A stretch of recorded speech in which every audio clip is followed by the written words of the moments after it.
Good morning. I will start the class now. The recording has already started. We have a long class ahead. I don't know whether I'll be able to finish this class, this topic in this class, but we need to try because we don't have too many classes ahead. So we are talking about allyl complexes, and allyl complexes are those complexes which have uh, three carbons attached, to the metal.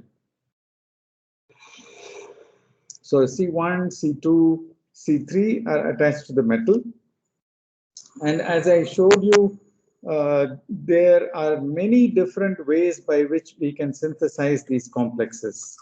So synthesis is what we talked about a lot. And we also partially talked about bonding. And I mentioned that I'm going to redo the bonding again, so that if you have any doubts, you can clarify them. I've also created a website for you for reviewing some of these topics easily. So I will introduce the website also again today. I think I've mentioned it once before in class, but I will do that again in this class. And I will show you some of the features of this website so that you can make best use of it. So let me start by this is what I just told you. We looked at synthesis. We are going to look at structure and bonding. And today we will cover these two topics as much as possible. If I don't do this, I might have to post a supplementary lecture. Okay. So when we looked at the three-dimensional structure of allyl complexes, I introduced to you the most common form in which allyl complexes are found, and that is the eta 3 form. That is the eta 3 form. And I said that there are few complexes where the compounds are found in homoleptic fashion.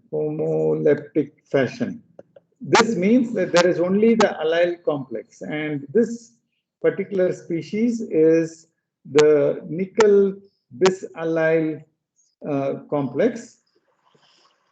This is the complex. I'm not writing the hydrogens.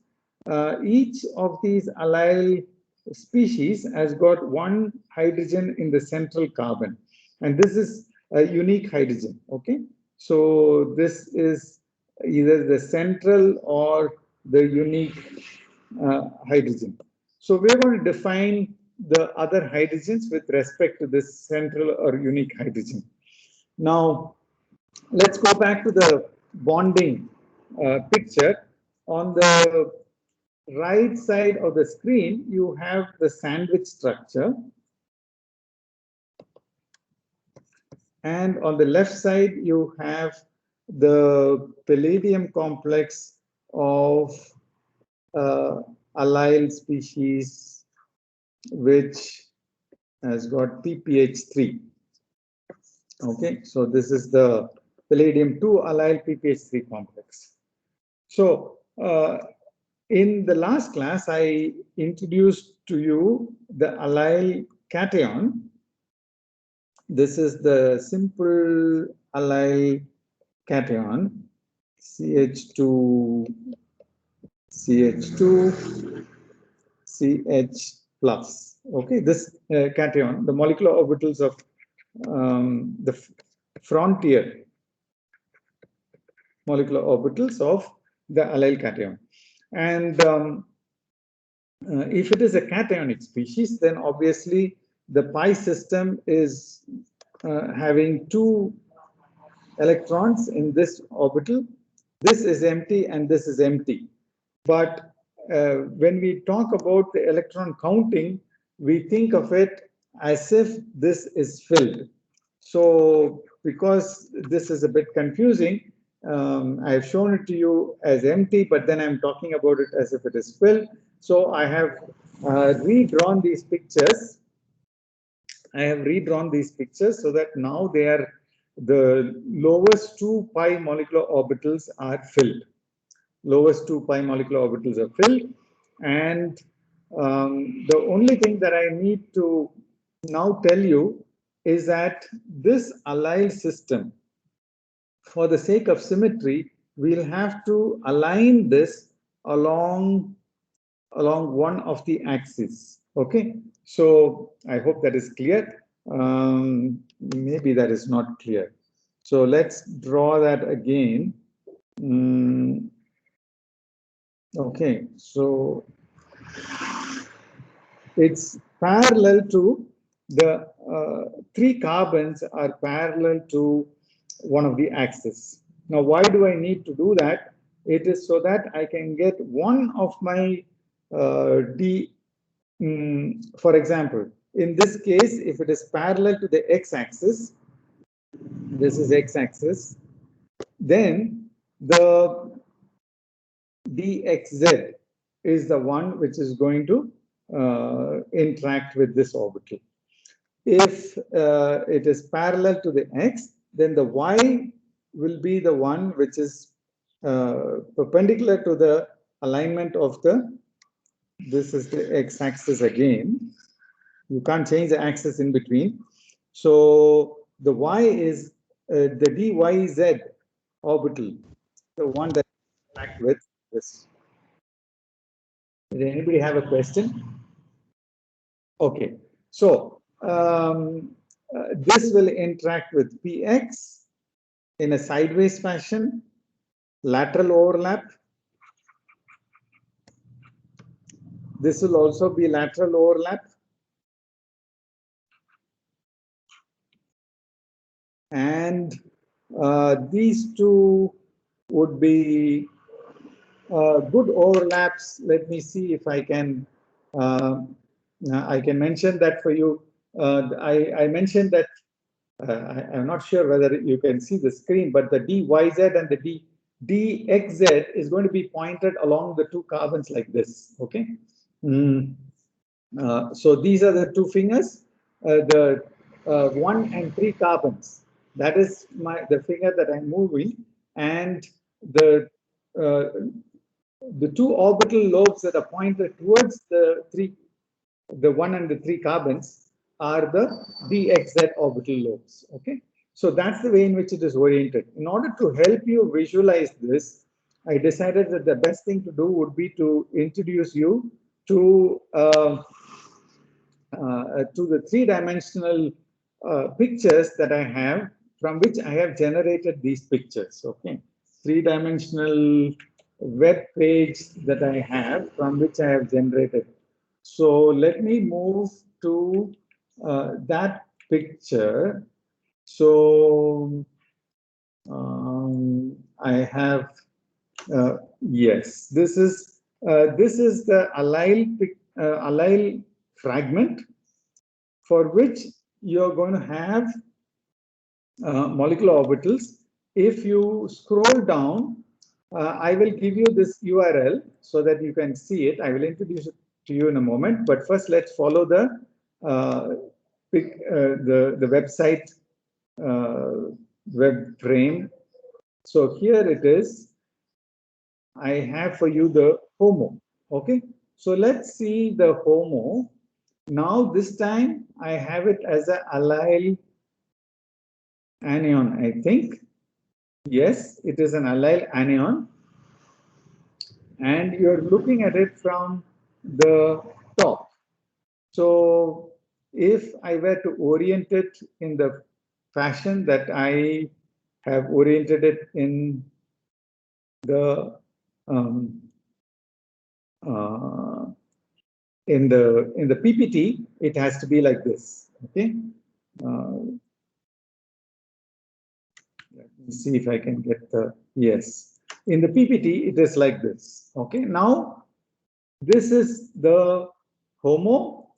This is the HOMO -1, which is the psi1 of the pi molecular orbitals. This is a completely pi bonding molecular orbital, which is having the same lobe, the orientation is the same on the top face, and all three carbon atoms are having the same face, so they can overlap completely, form a nice bonding combination. So this will now interact with my dz squared. Okay, dz squared can nicely overlap with this. Let's see this one now. Sorry, this one now. This is the HOMO.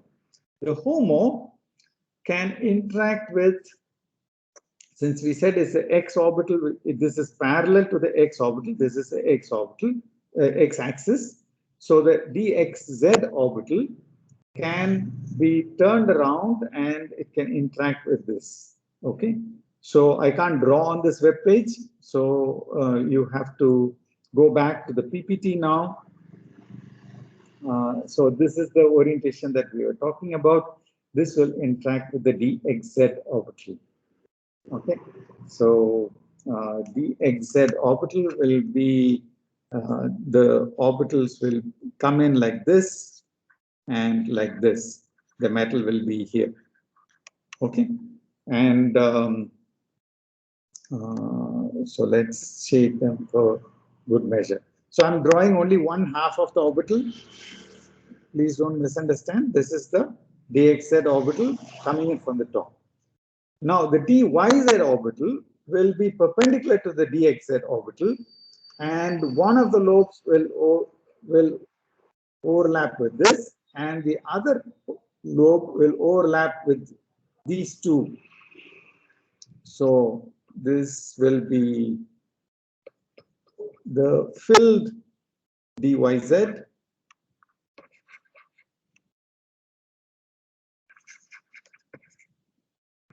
plus allyl antibonding, empty. So you can see that you can think of it either as an allyl anion or an allyl cation. And today I'm going to show you that depending on the electron deficiency of the metal, you can either have the allyl species acting more like an anion or more like a cation. And if time permits, we'll also see the radical reaction. So 3 different reactions we're going to see. So I hope you understand this bonding picture. If you look at it as an anion, there are 2 filled orbitals on the pi system. And these two filled orbitals are going to donate electron density into the metal's vacant orbitals. So that would lead to stabilization. And the back bonding, the so-called back bonding, the metal pushing back electron density will happen from the metal into this orbital. Fine.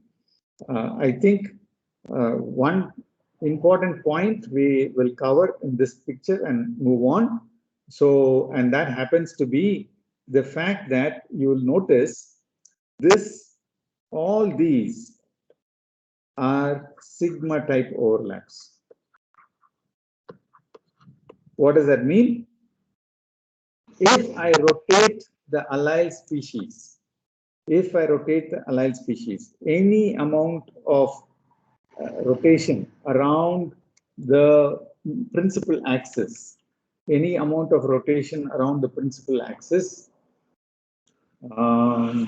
so for example, if I rotate it like this, this is the orbital we are talking about. Any amount of rotation will not break the bond between the s orbital on the metal or the dz squared orbital on the metal and the allyl species. So this happens to be a sigma type interaction. This is a sigma type interaction. On the other hand, these two are pi type interactions.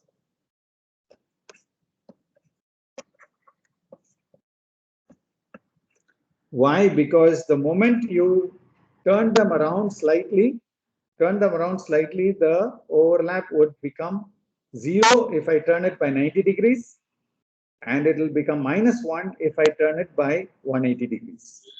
So if it is by 90 degrees, it becomes zero overlap between these two orbitals.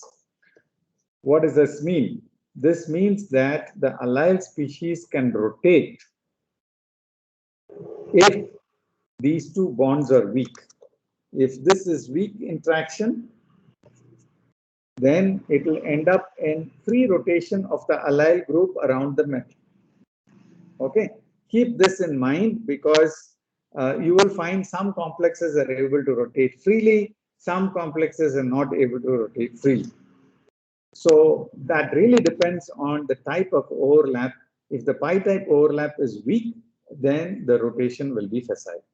Okay, so keep this in mind. This is how organometallic complexes, many of them are fluxional because the one bond remains intact. And if that bond is intact, then obviously the complex is reasonably stable even during the rotation. So this is the way in which organometallic complexes are fluxional. We're going to talk about more complex fluxionality today.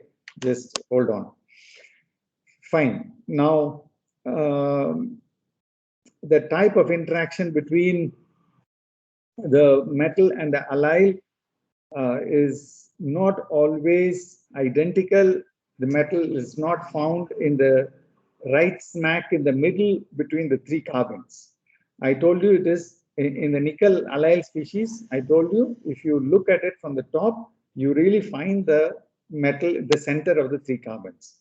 In the case of palladium that I have pictured for you here, what I've reproduced from the book, this is very clear. This is from Elschenbroich's book. Broich and Salzer. Okay, so so this tells you that the metal appears to interact with C1 and C3 more than it interacts with C2. If you look at, this is a palladium 2 complex. If you look at this molybdenum complex is a lot more complex. It has got 4 allyl species. It's homoleptic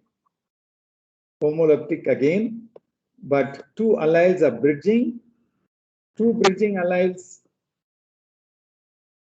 2 terminal allyls, and a molybdenum bond as well to put. So this is not a simple system at all. But you notice that here the carbons are almost, the metal atom is in the centroid of the carbons.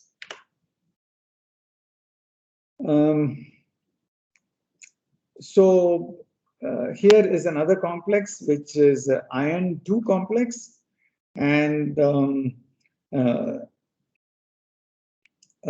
you can see from what they have mentioned, the rotation is possible on the NMR time scale, and both isomers are observable. The fact that you can rotate it tells you that the pi type interactions are reasonably weak. Okay, they are there because the 2 different isomers have different NMR spectra. They are there, but then they are fairly weak. You can rotate it in the NMR time scale. Now, what is the implication of these? Hello, sir. Yes. Sir, in the previous example, how it is a racemic one? I don't understand because there is a lot of Did you? carbonyl groups are all there present. That's why I'm No, asking. no. What is it Oh, that? What is how it it that? is a chiral one? That what I am asking. I am. Did I say chiral? No, no, no, no. Sorry. No, I didn't say So chiral. so I said it is so possible to isomerize the species uh, fairly easily because the sigma bond remains intact. okay, okay, sir. Okay. So, so let's take a look at the spectrum. If it is an intact allyl complex where you have eta 3, very clear eta 3 bonding. Okay, very clear eta 3 bonding. I told you that H what they have marked as H3 here, let's make it HC, the central or the unique hydrogen. Then H1 is anti to the central. So this is called the anti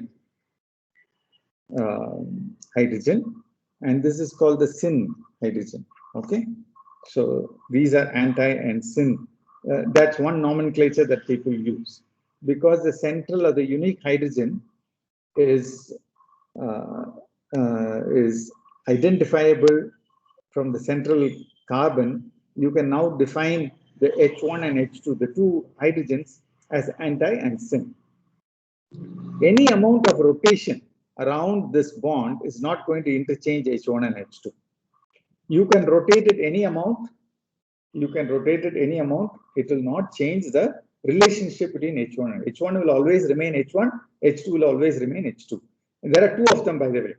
On carbon atoms 1 and carbon atoms 3, you have two H1s and two H2. So, sorry.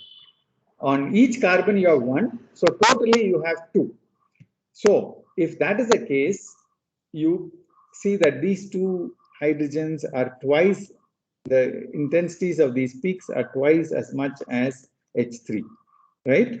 And we have to talk about integrations, not really the height of the peak.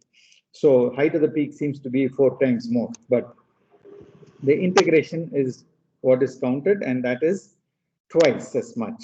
So these are counting for two hydrogens. This is counted for two hydrogens as well. And you'll notice that because they are rotating freely at the NMR time scale, this H1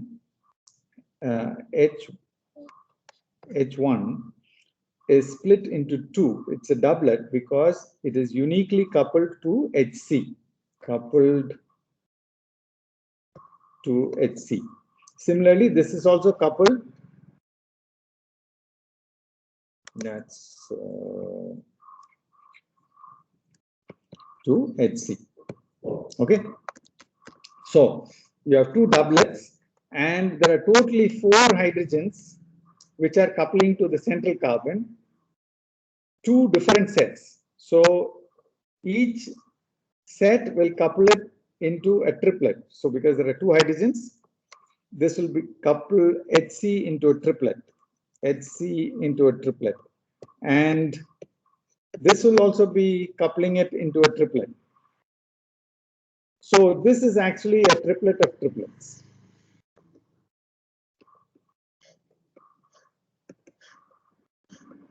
There is significant amount of overlap, and that is why you get this complex pattern. Okay, you can't count 9 peaks there. You probably will count 7 peaks approximately, but you can see some slight hint there. Now, what happens is most allyl complexes are fluxional. By fluxionality, we mean that they are moving from one position to the other at a fairly fast pace. I want to clarify one thing. In the book, it says that there is another equilibrium also, which might be true, and that is the room temperature spectrum is what we talked about first. But as you increase the temperature, there seems to be interchange between H1 and H2. And this, the book explains it in one fashion, and there is also an alternative explanation. We'll talk about both. The explanation given in the book is that it is going to a DMSO coordinated species where it is becoming a eta 1 complex. If it's eta 1, then the character of the allyl species is completely lost. But you can see from the spectrum that the allyl complex seems to be fairly intact. In other words, the peak that is appearing for H1 and H2 is almost the average of the H1 and H2 peaks that we saw in the previous spectrum. So there are several things that are happening. One is that this type of an equilibrium could also be present. But in addition to that, there is what is called a sigma pi equilibrium. What is the sigma pi equilibrium? It goes to the sigma complex rotates, and this rotation is shown clearly in the slide that is mentioned here, that is shown here for you. You can see the rotation. Let's label the carbons, then you might be able to follow them better. So this is C1, this is C2, this is C3. Okay, then you find that the metal goes to C1, and the C1 carbon is attached to the metal, and the two hydrogens which are attached to it now become sigma bonded. They no longer have this anti and syn relationship, and they are both equivalent. And as a result, you end up with this type of a spectrum. It can rotate and then move to the other side, and you can rotate and then again form the pi complex. If you do that, then what will happen is C3 will come here on this side towards you. C1 will be away from you. C2 is in the plane of the paper. Okay, let's imagine C1 is towards you here. C1 is close to you. This hydrogen is close to you.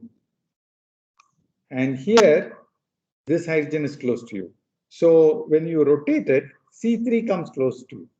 And this can keep going on infinitely. And as a result, you will interchange the position of C1 and C3. During this process, H1 becomes H2 and H2 becomes H1. So syn and anti get equilibrated. Syn and anti become equivalent when this process is very fast. So this is the fluxionality that we are talking about. The fluxionality that we're talking about is eta 3 to eta 1 rotation, and back to eta 3. And the eta 1 formation could be facilitated by DMSO, but if this has got significant existence, then this will have a different NMR spectrum from the average of the two peaks that we saw in this. So here it is around 3.5, and you can see that this is around 3.7. Okay, so you can see that this is an average of those two. Depending on how much weightage the pi system has, the closer it will be to the average that you expect from those two peaks. If you have problems in understanding the coupling patterns, I suggest that you visit this website. This is something that will be there in your recording, so you can look up this. You can look up this patterns that you expect for the various coupling of hydrogens. So without any paraphernalia, any other group attached to it, let's take a look again. Eta 3 is this form. You have two anti-hydrogens, two syn hydrogens. In the sigma form, you'll notice that these two hydrogens now become equivalent because they can rotate freely. And if this rotates around this bond,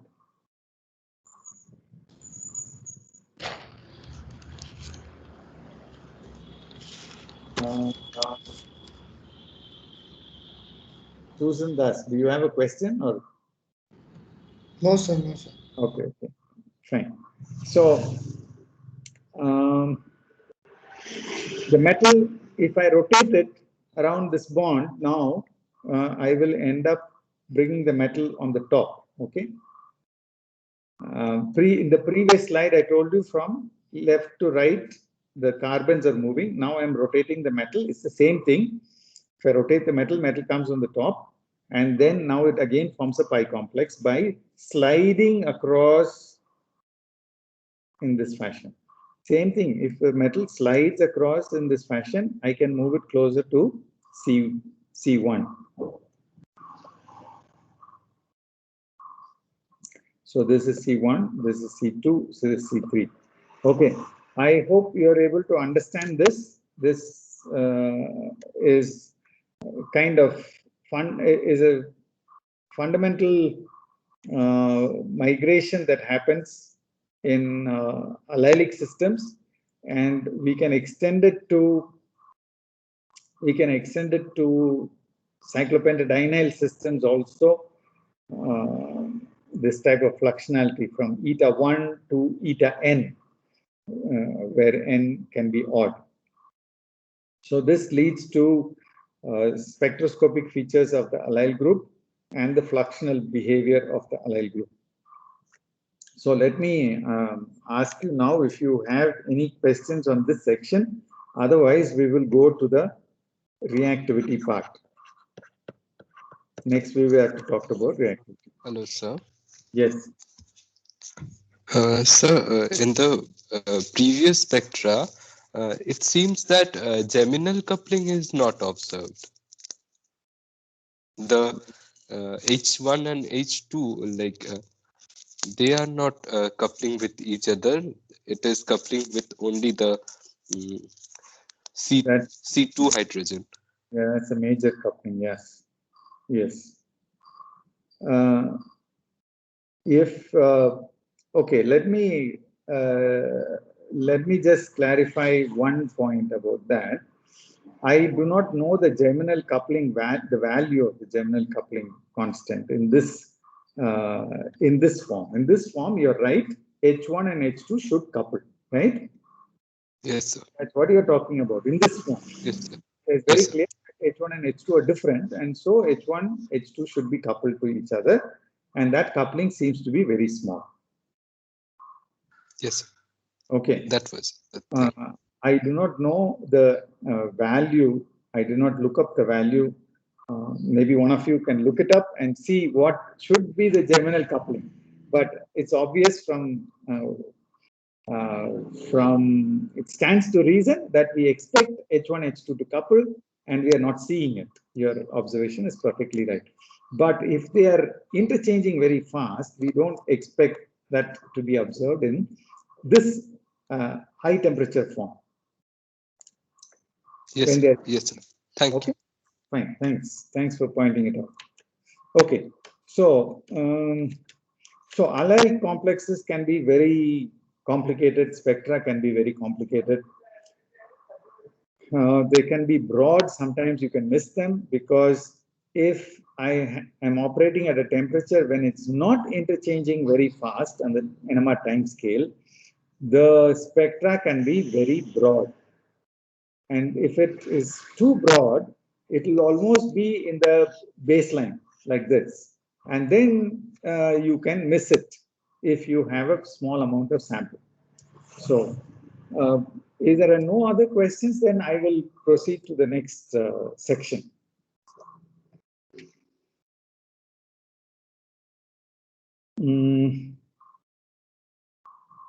I have summarized for you some of the structural features and the spectroscopic features in this slide. Now I'll talk about reactivity. I think I have preempted myself and shown you that you can either think of it as an allyl cation or as an allyl anion. If the metal is very electron, if the metal has got empty orbitals, then C3H5 minus would be a good ligand. If the metal is very electron rich, C3H5 plus would be a better ligand, right? So that is as far as bonding goes. Now, if you look at the reactivity of the species, if I have a very electron-rich metal coordinated to the allyl species, then it's going to act as if it is also electron-rich. I hope I am not confusing you. What I'm saying is the reactivity of the coordinated species is dependent on the metal's character. Okay, and that's what I'm going to show you. So it's like sitting on the fence. The allyl group is like sitting on the fence. It'll either behave as a cation or an anion. Okay, it's going to behave like an anion when the electron rich metal is present. It's going to behave like a cation when an electron deficient metal is present. Okay, so let's proceed. To worsen the whole thing, it can behave like a radical also. Okay, so you'll find all three types of reactivity. So how do we determine whether it's going to behave like a cation or an anion? Generally, there are two factors that you can think of. One is the electron count. Just my empirical observation, there is no clear-cut definition that I have found, but it is around D6 that the electron deficiency or the electron richness seems to change. Secondly, the charge on the complex makes a big difference. If I have a cationic complex, then the allyl species behaves like a cation. If I have an anionic species, it behaves like an anion. A fairly simple, straightforward, and seems almost pedantic that I mentioned this, but that's the way it is. For purposes of electron counting, we always consider it as C3H5 minus, but just like H minus and H plus, the behavior can be different. Okay, now here is one example. This is an example where I have an allyl complex attached to molybdenum. I've taken this from a paper, so these figures are a bit odd, but this is an allyl species now, sitting on the molybdenum. This is a linear nitric oxide, and so this would be a molybdenum 2 species. Okay, so the electron count is a D4. Electron count is D4. I hope you are with me. Electron count is D4. The pi allyl complex is electrophilic. What does that mean? C3H5 is acting as if it is C3H5 plus. It's electrophilic. It loves electrons. Okay. So this seems to be both in terms of the charge and the d electron count. This whole thing behaves as if it is an electron deficient species. Allyl is allyl plus. Here's another species. This complex is CpFeCO2 allyl, and I have written it as this is now a D6 species because iron is in the +2 oxidation state, Cp minus and allyl minus. So it's +2 D6 species, but it's a neutral complex.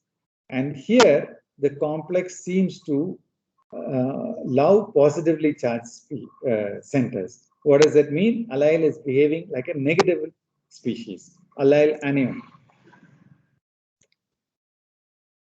So if I combine these two species, now in this paper they have mentioned, I think this is compound number 2. So if I react the molybdenum complex with the iron complex, if I treat the molybdenum complex with the iron complex, I end up with this species. I found this interesting, so I thought I will use this example. I get this species where I have end up with a pi complex on either side. I've lost the allyl character. The two allyl groups have coupled. Two allyl groups have coupled, and I have ended up with a bis olefin complex. So let me recap. This is my iron system.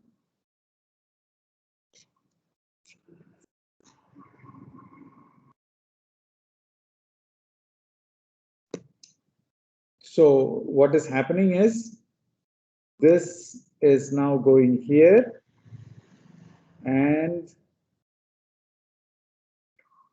this is now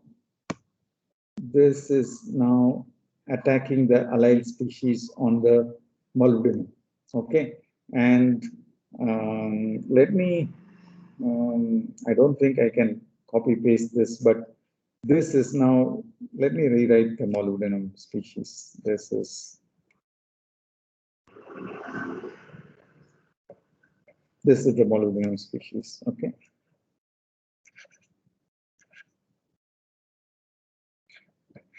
So what I end up with is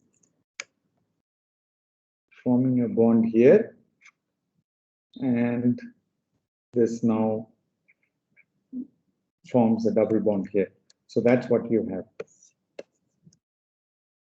So this type of coupling, you see the electron flow goes from the iron to the molybdenum. So the iron now becomes positively charged. Okay, the iron now becomes positively charged, and the molybdenum becomes a neutral species. A carbon-carbon bond has been formed, and the carbon-carbon bond, new carbon-carbon bond that has been formed is here. And this is the incipient double bond that is going to be formed, and here's the other incipient double bond that is going to be formed. Okay, so these are the two bonds that we have formed newly. Okay, so this is a very good example because there are two species which are behaving, both allyl species which are behaving as positive and negatively charged species. It turns out that this is a sigma complex, but the pi allyl system also works in the same fashion, similar fashion. I'll give you examples for that. I'll give you an example from the ruthenium chemistry in a few minutes. Now, I have written the same thing again here from the paper. This is a paper in which they have shown that this is formed as a mixture of two species. This is a mixture of cis and trans. And the cis and the trans come from the fact that once, if you write it in the transoid fashion like this, the molybdenum and the iron can be on opposite sides of the pi system. Okay, or it can be on the same side of the pi system. The same side of the pi system would be the cis complex, and the other one will be the trans complex. And because you can rotate it as much as you want, but you will end up having it on opposite sides when you bring it back to this form in which I have written it here. So we have seen fluxional behavior, we have seen spectroscopic features, we have seen some reactivity, and as I told you, it depends on the electron count and the charge. I'm going to skip this. This is repeated. I'm sorry. This is repeated. Now I'm going to talk about the ruthenium chemistry. Now you have some thinking to do, because ruthenium 2-allyl complex, this is now eta 3. It's very clearly eta 3. It's ruthenium 2, so it's a D6 system. As I told you, D6 is in the borderline. D6 to the right on the periodic table, it's electron rich. D6, and you go left on the periodic table, it becomes electron poor. Okay, this is a hand waving argument. Charge makes a big difference. So please note the charge on the complex always first, and then the electron count. Okay, so here it's behaving like a C3H5 minus. Why? Because it's attacking a carbonyl group. This is C6H5CHO, and forming an homoallylic alcohol.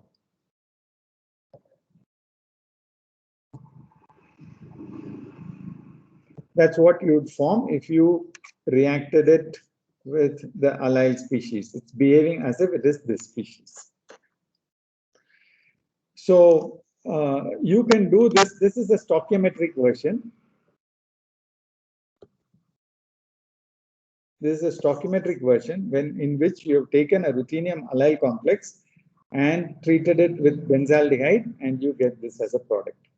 You can do the same thing in a catalytic fashion, and the catalytic starting material that you can use is either ruthenium chloride or it can use ruthenium carbonyl. And the reaction is done in the presence of triethylamine and carbon monoxide. In my understanding, carbon monoxide must be a reducing agent. I'll explain to you why I'm saying this.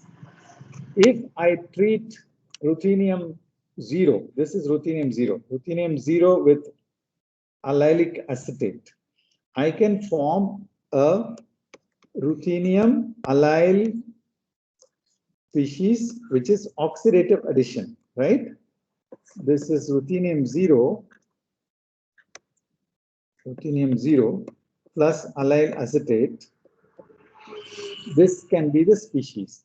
This is very similar to what we have written here. It has got one anionic group and one allylic group. And it's reacting with benzaldehyde to form this homoallylic species. Right? It forms this homoallylic species. During this process, you notice that ruthenium is going from 0 to +2. So if it has to go through this catalytic cycle, something has to reduce ruthenium 2 plus to ruthenium 0, and that is being done by carbon monoxide. So I will explain this later in a different slide also. Now I come to a different example. This is an example where ruthenium CP star is nothing but pentamethyl cyclopentadienyl group. This is the group. So this is, let's just put a star here, pentamethyl cyclopentadienyl group. Ruthenium Cl COD. COD is cyclooctadiene, right? Cyclooctadiene.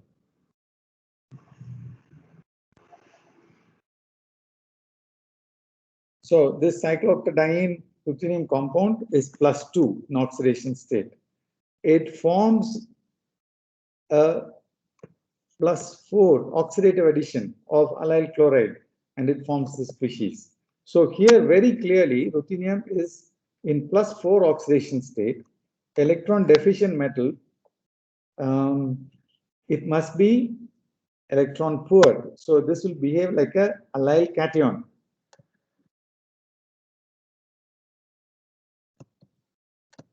It will behave definitely like an allyl cation, and it is reacting with electron-rich amine. Okay, it's adding an electron-rich amine, and again, this can be done in a catalytic fashion.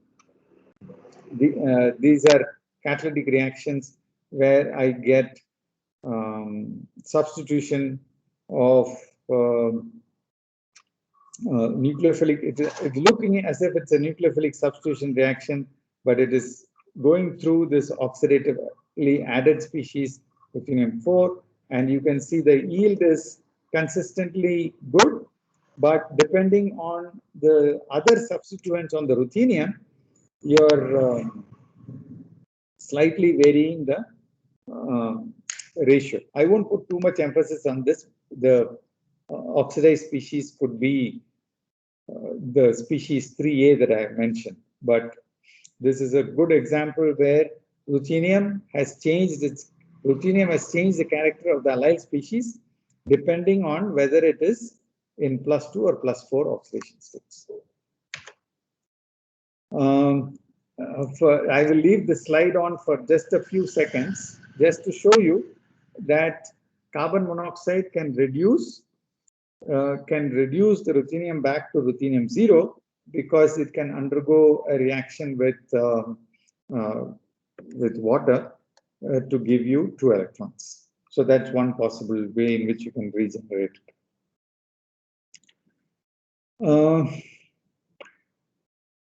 Okay, I don't have to emphasize this slide a lot. This is just an example. This is a review paper from which I have taken these examples. What I want to show you, what I want to tell you is that both ruthenium +2, ruthenium +4, and of course the starting material for some of these are ruthenium 0. So you can modulate the character of the ruthenium allylic species and generate reactivity which is different in different cases, and this paper illustrated that. I should have put the reference down. I apologize for that. I will try and see if I can get the reference from my notes. So take home message is that metal can control the reactivity of the allyl that's coordinated to it. Basically, the ligands can also modulate the reactivity. This is something that you will encounter later. So now I come to the last stage, and that is the allyl species can also behave like a radical. Now this is a little bit enigmatic. It's one of the most fascinating reactions in organometallic chemistry. You take 3 equivalents of butadiene and nickel. The same bisallylic nickel species that I talked to you about, the same bisallylic nickel species. This was work done by Wilke and some really beautiful, fascinating work. They made cyclododecatriene. This is C12. Okay, C12. It should be H30 minus 630. Okay, we form cyclododecatriene coordinated to nickel, and this is a really beautiful, fascinating complex which is formed. The ring system is formed with 3 equivalents of butadiene. How does this work? It happens through an allylic complex. Okay, and depending on this is used in catalytic amounts. So in fact, you can generate cyclododecatriene. I earlier told you that cyclooctatetraene can be made by nickel. Cyclododecatriene can also be made by nickel. And I do not know of any other reaction that will give you in one step a conversion of butadiene to cyclododecatriene. Let me now quickly try and explain this. This is from a previous lecture. In order to save time, I have borrowed the same slide. Just imagine nickel coordinated to 2 butadienes, and that's what I have pictured for you on this, on the left side of the this is species A. 2 equivalents of butadiene coordinated to nickel.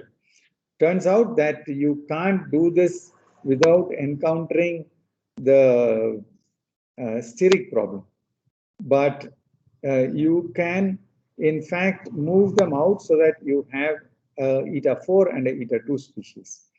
All said and done, for a catalytic reaction to happen, a reactive intermediate can be temporarily can form the activated complex, okay, or the transition state, in which I have 2 radical species like this. So the transition state is what I have noted for you as 2 radical species, where I have 2 allyl ligands coordinated to nickel, and the free carbons are noted as dots or allyl radicals, carbon radicals. They can form a bond, and that is the bond formed between 1 and 1 dashed. Okay, that's the bond formed between 1 and 1 dashed. This can again coordinate to another double bond, eta 2 fashion now, and that species is noted as B. And this B can ring close, in which case you will get cyclooctadiene. if species B ring closes, you'll get cyclooctadiene. On the other hand, if I coordinate one more butadiene to it, I can do one more coupling to it and form species C,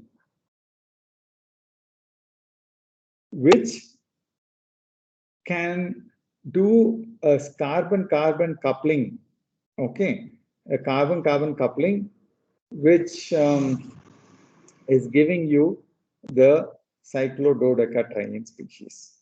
Now, why nickel is able to do this, no other metal is able to do this, is because, very simply because of the nature of nickel to form a 4 coordinate species, maximum tetrahedral coordination can be there. And so the other metals would like to have different coordination geometries and so on. The moment you go to palladium and platinum, the square planar geometries become more prevalent. They don't do this type of chemistry. It's only nickel which is capable of doing this type of chemistry. Okay, so this is a very unique reaction where nickel is behaving. At best, you can think of it as a radical species. It's generating radicaloid reactions. Okay. So there is a lot of chemistry which is, you can add carbon monoxide in this and change the, introduce one more carbon monoxide instead of a double bond, etc. So a lot of chemistry has been done by Wilke, some excellent work. And there's also a person called Heimbach who modified it. And he showed that if I have small amounts of triphenylphosphine or PR3, PBU3, then I can stop the reaction in the second step. I told you that in the second step, B can give you cyclooctadiene. But B, if depending on the bulk of the R group, you can force it to form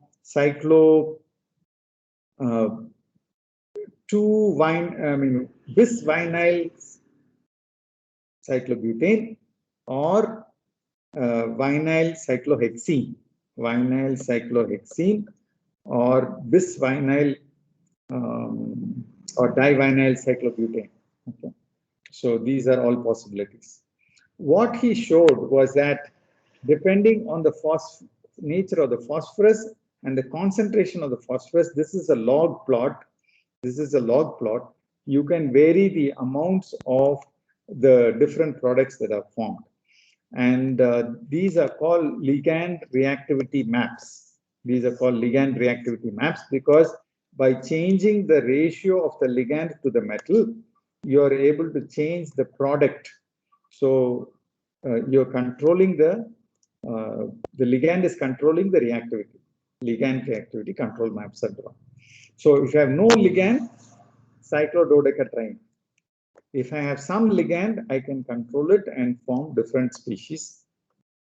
And depending on the R group, you can change it. So here is a different R group, you get different species, different ratios at different concentrations. Okay.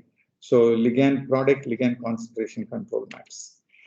So these can be explained by intermediates where the L is now a phosphine and you're able to, depending on the bulk of the phosphine, different intermediates would be stabilized to different extents and the products would be channeled into different reaction pathways. So this is what I wanted to share to you. I'm going to stop here because we have covered a lot of chemistry, and basically what we have seen is the allyl group can act as a positively charged species, as a negatively charged species, and as a radical. So questions?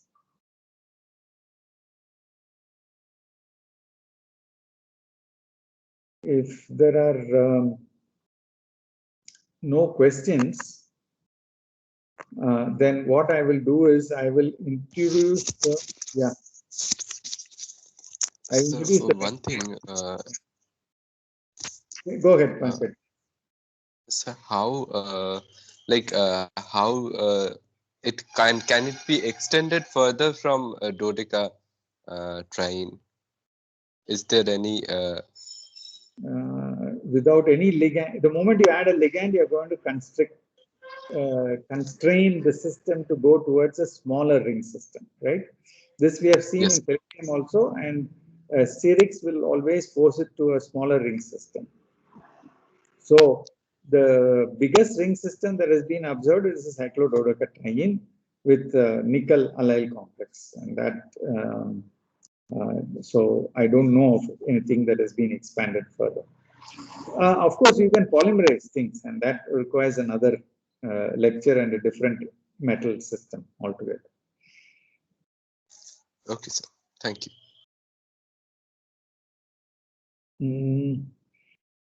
Any other question? Hello, sir. Yes. Sir, how do we know that from NMR it generally gives a single peak? I mean, it gives an average of 2 hydrogens. So how we generally know that both the hydrogens are different from NMR?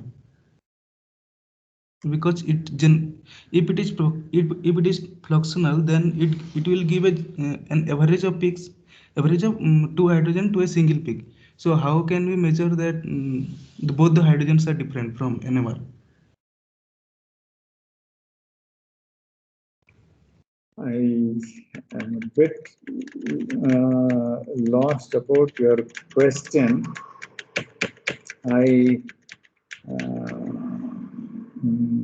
So there are you talking about this spectrum, or you're talking? Yes, sir. Yes, sir.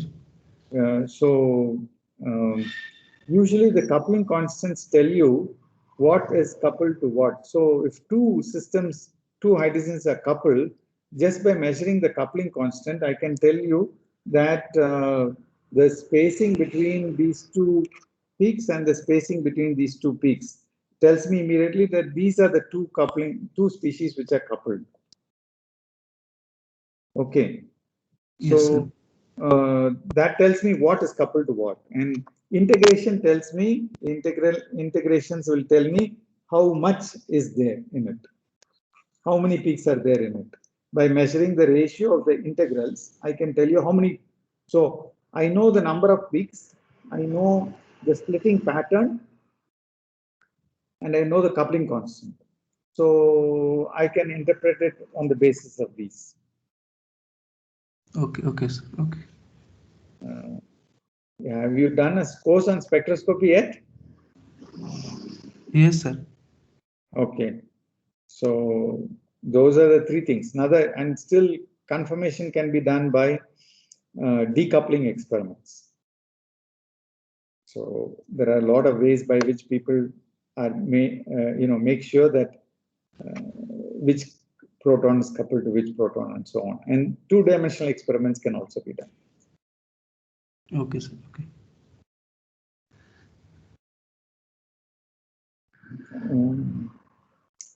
Okay, if there are no other questions, I'll stop the recording.